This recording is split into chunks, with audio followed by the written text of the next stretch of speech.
To the world, Corey Richens was a heartbroken widow, bravely guiding her three young sons through an unimaginable loss. She even wrote a children's book about it, but just a month after promoting her book on local TV, Corey was arrested and charged with her husband's murder.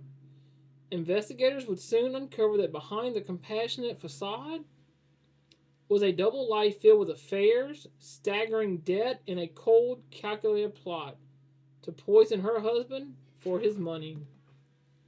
So, how did a children's book on grief meant to heal a family become a chilling part of a murder trial?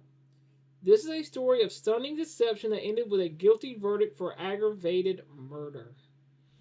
On the surface, Corey and Eric Richens seemed to have it all: a lovely family, a successful business, and a beautiful home in the mountains of Utah. Eric ran a prosperous stone masonry business, and Corey was a real estate agent, flipping houses on the side. But their marriage was secretly falling apart, crushed by Corey's ambition and a mountain of debt. Prosecutors argue that Corey was desperate to maintain a privileged, affluent life she simply couldn't afford.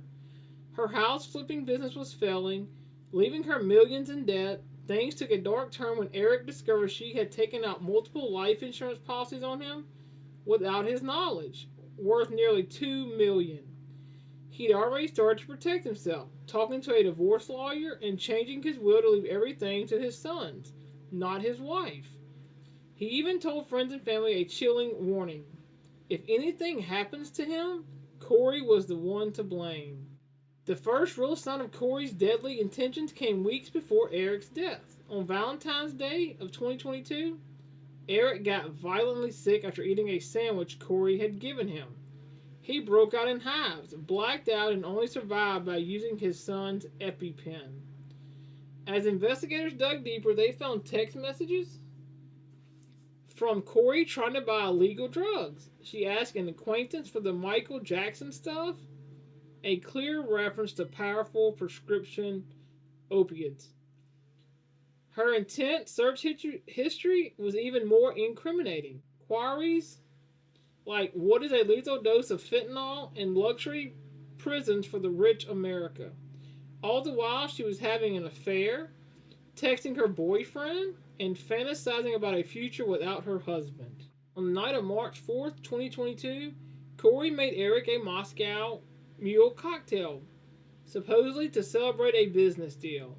Later that night, she dialed 911, claiming she found Eric cold to the touch in their bed. But the autopsy revealed the horrific truth. Eric Richens had 5 times the lethal dose of illicit fentanyl in his system.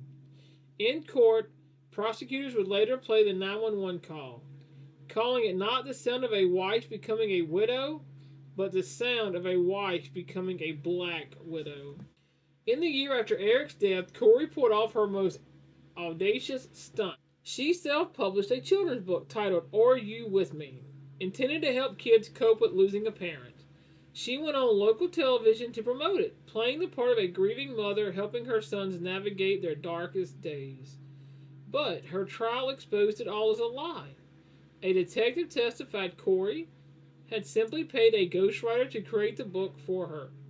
Prosecutors argued the book was just another part of her elaborate cover-up.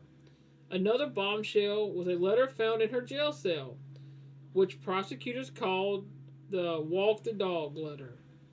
They argued it was a script written to coach her family on how to lie on the witness stand. After a 3-week trial, where the defense called 0 witnesses, a jury needed only 3 hours to find Corey Richens guilty of aggravated murder, attempted murder, and multiple counts of fraud on March 16th of 2026. She now faces 25 years to life in prison. Her sentencing is scheduled for May 13th, 2026, the day that would have been Eric Richens' 44th birthday. The story of the grieving Arthur who became a convicted killer is full of shocking twists. What part of this case stands out the most to y'all?